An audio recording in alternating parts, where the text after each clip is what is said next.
Oi, pessoal do Justificando, eu sou a Márcia Semer, estou aqui no programa Advocacia Pública e meu convidado hoje é Newton Coutinho, procurador do Estado de São Paulo em Brasília. A gente vai conversar sobre a atuação do advogado público nos tribunais superiores e também sobre a palpitante questão advocacia pública e liberdade para a advocacia privada.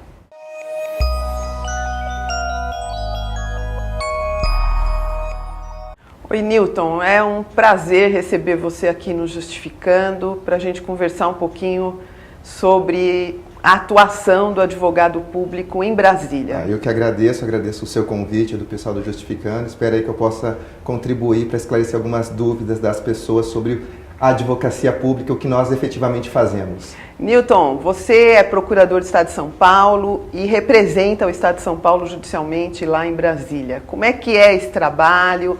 Quantos colegas de São Paulo atuam na representação do Estado em Brasília? Bom, a maioria dos estados possuem um escritório, uma representação em Brasília, justamente para atuar nos processos dos seus estados de origem perante os tribunais superiores. No caso específico aí do Estado de São Paulo, o nosso quadro seria de 17 procuradores, 7 na área trabalhista, 5 no STJ, mais 4 no STF, mais um chefe para organizar os trabalhos no âmbito da regional. E esses colegas trabalham exatamente com o quê? Assim, recurso extraordinário, recurso especial, ações de constitucionalidade? Quais são os temas aí? Bom, nossa atuação é bem ampla. No âmbito judicial, nós cuidamos de todas as intervenções judiciais que nós tenhamos nesses tribunais. Então, agravo de instrumento, agravo regimental, embargo de declaração, memoriais para ministros, sustentações orais, nós fazemos muito, cada um no âmbito dos seus respectivos tribunais. Além de algumas atividades extrajudiciais, quando efetivamente são necessárias. Newton, você escreveu um livro, Advocacia Pública e o Novo CPC. A alteração do Código de Processo Civil, que agora entrou em vigor, vai trazer uma modificação na atividade dos advogados públicos perante os tribunais superiores ou o CPC não vai influir tanto assim? Não, o novo CPC ele traz grandes mudanças, grandes repercussões, tanto na área privada quanto na área pública também. Especificamente na advocacia pública, nós temos algumas questões que foram melhor regulamentadas pelo novo CPC, então a gente passa a ter, desde o dia 18 de março de 2016, a intimação pessoal para todas as manifestações processuais. Isso já está funcionando no âmbito dos tribunais superiores? Acho que a despeito da vacácio de um ano não entrou em vigor ainda de nem fato? Nos tribunais superiores, nem nos tribunais estaduais, né? A gente ainda está num momento aí de transição de efetivamente como implementar, como fazer que de fato essas regras elas possam ter validade. Obviamente o novo CPC entrou e essa regra já existe. Tá? Então, é uma prerrogativa. É uma prerrogativa. Até que mais do advogado do próprio cliente, do próprio Estado, né? Sim, porque em função das peculiaridades do trabalho dos advogados públicos, né, a advocacia pública é totalmente diferente da advocacia privada, na qual você tem um contato mais direto com o seu representado, então a colheita de provas é mais séria. Então, como a parte administrativa no direito público é um pouco mais burocrática, essas prerrogativas elas são necessárias efetivamente para garantir a nossa igualdade processual. A defesa efetiva do ente público, né? Sim, se nós tivéssemos os mesmos prazos, as mesmas regras, se nós não tivéssemos essas prerrogativas, e não são privilégios, são prerrogativas, a gente não poderia efetivamente defender o interesse público da forma que nós realmente gostaríamos de fazer em defesa da entidade, da sociedade como um todo. Mas além da intimação pessoal, tem mais alguma questão que chama a atenção com relação à atuação do advogado público, notadamente junto aos tribunais superiores? Então, o novo CPC, ele adotou efetivamente como critério a instrumentalidade das formas. Então, coisas que nós tínhamos no passado, em tese, não teremos a partir de agora. Então, nós tínhamos questões de agravos, alguns documentos, alguns recursos, que a falta de determinada peça processual, a falta de determinado documento, acarretava o não conhecimento desse recurso. Inviabilizava o recurso. Sim, o novo CPC, ele acaba com isso, pelo menos ele tem isso como princípio, que a falta de um documento você não vai extinguir o processo de plano. Você vai intimar a parte, obviamente se não for um erro muito grave, que ela pode juntar documentos posteriormente. Então, essa é a linha que o novo CPC está adotando. Eu não sei como que os tribunais superiores, os tribunais dos demais entes federativos vão adotar esse entendimento, mas é inequivocamente uma regra, um princípio adotado pelo novo CPC. Newton, você que atua perante os tribunais superiores, qual é a maior dificuldade de um advogado público nessa atuação específica? Bom, nós temos muitas dificuldades, né? Então elencar a maior delas é um pouco difícil. Então fale de todas. Bom, no âmbito dos tribunais superiores, como nós não temos reexame de prova, né? Então fatos, a gente não vai discutir direito, matéria, só direito. Então nosso trabalho não é tão inviabilizado por conta disso. Então na origem os colegas têm maior dificuldade, porque muitas vezes as informações que eles necessitam estão em outras secretarias e outros órgãos, e aí exige do advogado público uma maior celeridade, né, de efetivamente correr atrás desses documentos para que a defesa seja mais efetiva. No âmbito dos tribunais superiores, nós não temos essa questão fática, temos apenas a questão de direito. Então aí nós discutimos teses jurídicas. Em relação aos problemas que nós temos, o volume é um dos grandes problemas. Realmente, assim, o aparelhamento da advocacia pública é um requisito essencial se a gente quiser uma defesa aparelhamento do Estado administrativo, sim, né? Sim, tanto o corpo técnico quanto procuradores, quanto organização. Então, como nós trabalhamos sobre questões jurídicas de direito, então a gente tem que ter teses efetivamente firmadas, deveríamos ter um setor para a realização de pesquisas, para efetivamente verificar como que está a jurisprudência em relação aos tribunais, quais são os temas que são mais relevantes para nós. Isso não existe, Newton? Existe, mas de uma forma não tão organizada como gostaríamos, porque nós temos, infelizmente, uma falta, um déficit de procuradores, um déficit de funcionários, e aí nós contamos muito com a boa vontade dos colegas que tentam fazer esse trabalho aí de pesquisar jurisprudência, nós tentamos ter um banco de dados sobre como cada turma se orienta, como que cada tribunal se manifesta em relação a um determinado tema, para organizar a nossa defesa. Se a gente tivesse isso de uma forma melhor estruturada, então com uma equipe, um apoio técnico efetivamente para fazer esse trabalho de pesquisa, seria muito melhor para os procuradores o exercício das suas atividades. Por quê? Porque eu já teria resolvido um problema anterior, que é saber qual o posicionamento de cada tribunal ou de cada órgão, de cada turma em cada tribunal. Nós estamos terminando o primeiro bloco, eu vou te fazer mais duas perguntas, vou pedir para você responder com alguma brevidade. Tá, ok. É o seguinte, você já trabalhou no interior de São Paulo e hoje trabalha em Brasília representando o Estado de São Paulo. É estimulante trabalhar junto aos tribunais superiores? E a outra questão é a seguinte, quais são as principais causas ou as mais aí, relevantes que estão em Brasília hoje e que dizem respeito ao Estado de São Paulo? Tá. Bom, foi muito interessante para mim esse fato de começar a advocacia pública no primeiro grau de jurisdição e depois, né, nos tribunais superiores. Então eu digo que agora eu consigo acompanhar, ter uma visão geral de todo o trabalho da advocacia pública. Então, como que aquela contestação lá na origem, ela vai trazer repercussões no meu trabalho nos tribunais superiores. Então isso é algo bem interessante e bem estimulante neste ponto. Né? Até recomendo aos colegas que tiverem a oportunidade de trabalhar em Brasília que queiram. Em relação à sua segunda pergunta aí, um dos temas, eu estou trabalhando atualmente no TST, e com certeza no TST é o tema mais abundante, a questão que mais nós temos no dia a dia é a responsabilidade subsidiária do Estado no caso, né, de terceirizações. Exatamente, isso é sem sombra de dúvida o tema que nós temos maior ênfase, maior atuação no âmbito trabalhista. Obrigada, Newton. Ok.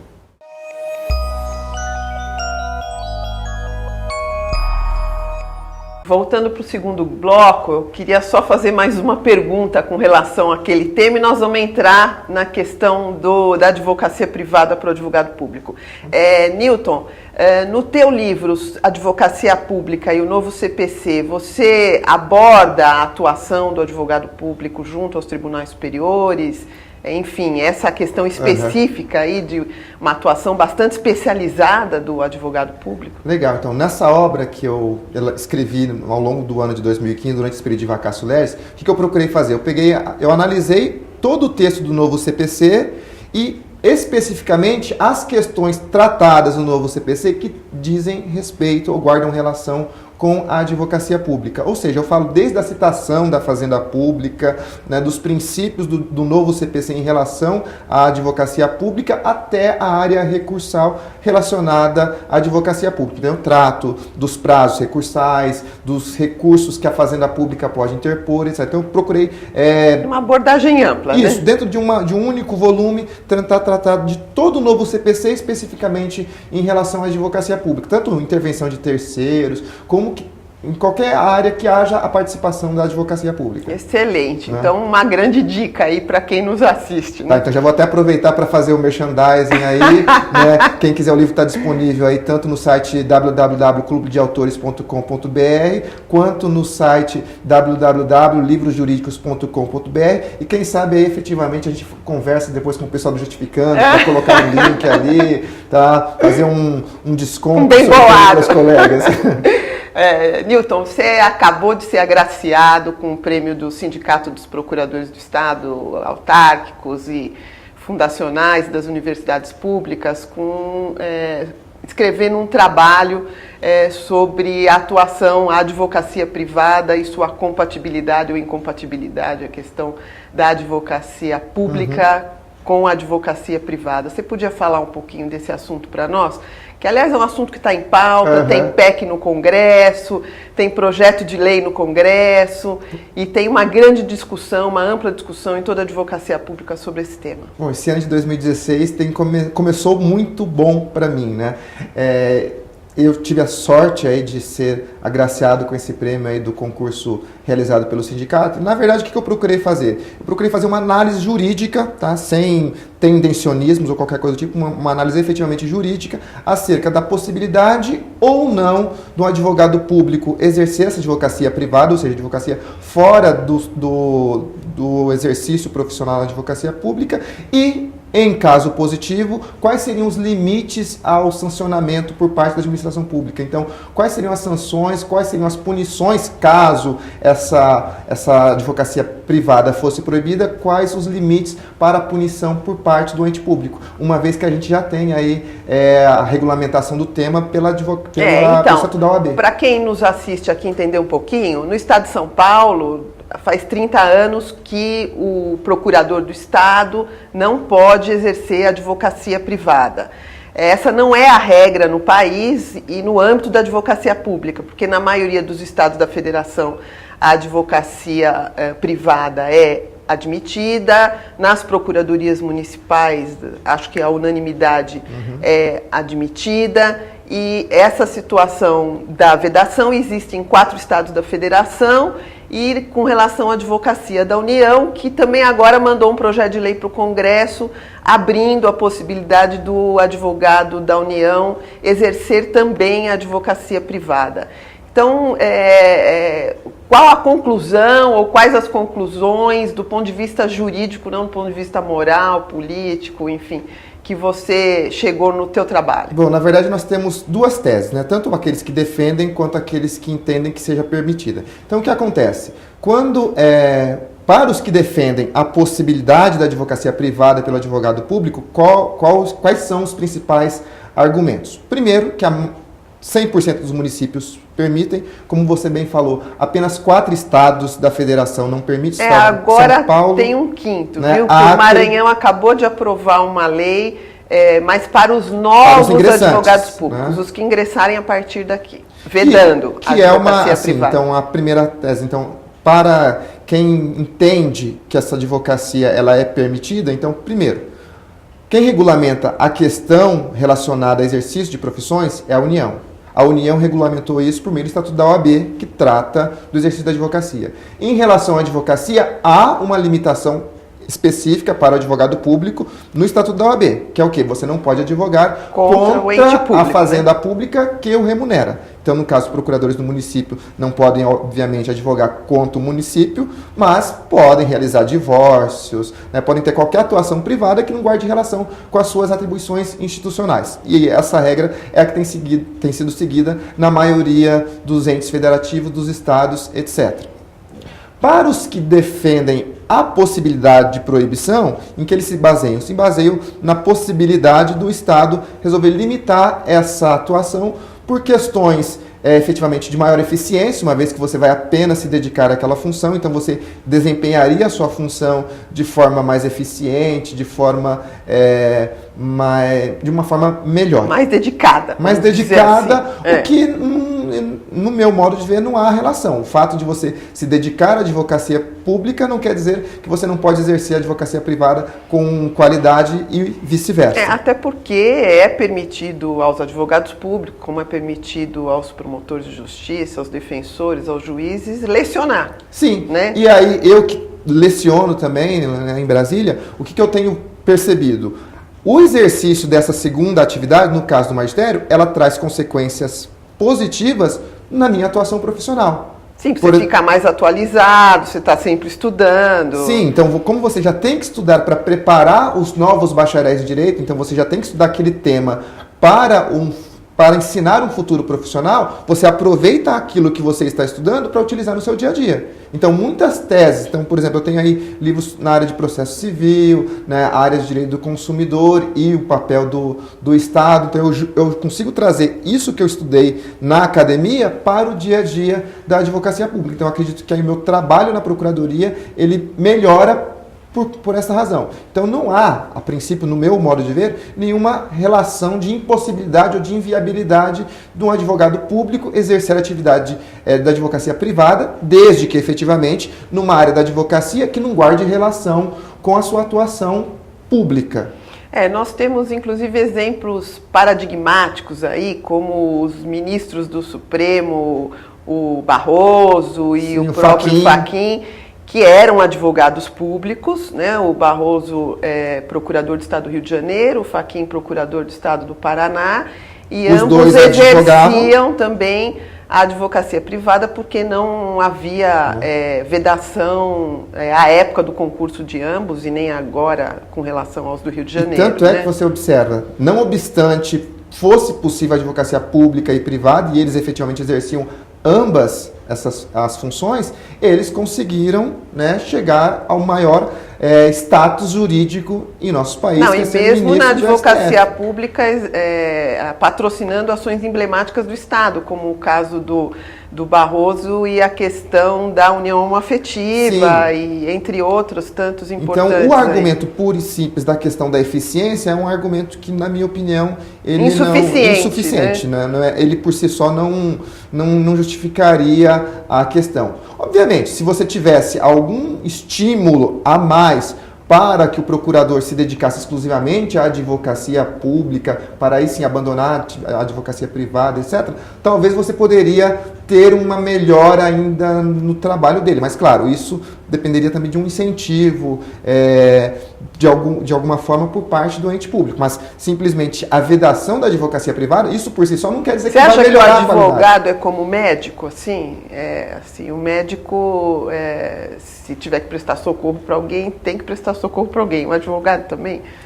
Se tiver que cuidar da liberdade de alguém, não pode se omitir? Aí temos outra questão que eu abordo também na tese que eu apresentei no sindicato, por exemplo, a questão do habeas corpus. Para você interpor um habeas corpus, né, para impetrar um habeas corpus, melhor dizendo, você não precisa nem ser advogado. É um direito conferido a qualquer pessoa. Lamentavelmente, aí no estado de São Paulo, se um advogado público impetrasse um habeas corpus em favor de alguém, em tese ele poderia ser responsabilizado por isso. E pode perder o cargo. Isso é um dos itens que eu trato na minha tese, porque haveria uma desproporcionalidade entre o ato e a sanção, né? Em que um habeas corpus impetrado por um advogado público em favor de alguém, de uma pessoa ou de si mesmo, né? Ou de si mesmo, traria consequências para a advocacia pública ao ponto de permitir que esse ente público demitisse ele, em algumas hipóteses, até demissão a bem do serviço público. É uma coisa realmente esdrúxula. Mas, enfim, é um tema palpitante, eu acho que é um tema que transcende a nossa carreira, é um tema, eu acho que passa pela discussão da própria sociedade sobre esse assunto. Sim, é um tema que eu acho que o próprio STF talvez um dia venha se debruçar sobre ele, porque é uma questão que tem repercussão no país inteiro, né? Temos aí milhares de advogados públicos, se você for pensar na advocacia municipal, estadual, distrital e a federal. Então, nós teríamos muitas questões relevantes aí para o STF se manifestar. Uma delas seria essa questão aí dessa proporcionalidade entre a conduta e a sanção imposta pelo empregador, vamos dizer assim. Exatamente. Newton, quero agradecer demais a tua presença aqui no Justificando, agradecer todos que nos assistiram, convidá-los a seguir o Justificando no Twitter, no Facebook e também a assinar o canal do Justificando.